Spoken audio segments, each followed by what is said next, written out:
আপনি কি আমি চাচ্ছেন আমি খেতে যাই? আমি সব দেখেছি। এবার আর হতে যাবে নিক্ষেপ করে দে। তোমরা দুজন দুধে খাও। বলে বাবা, বলো আমাদেরকে আলাদা করবেন না বাবা। আমাদেরকে দুজনকে আলাদা হতে হবে।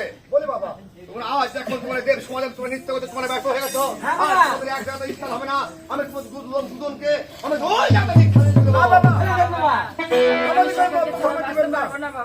বাবা, আমি সখীকে ছাড়া বাঁচতে পারবো না বাবা। তোমার সখী তোমরা দেব সমাজে দেখো তোমরা নৃত্য করতে তোমরা জয় হতে পারোনি, তোমরা ব্যর্থ হয়ে গেছে। তোমাকে এখন মুক্ত করে দাও। বলি বাবা, দেব সমাজ আমাদেরকে দিবেন না, কারণ ওই দেব সমাজ আমরা যেতে চাই না।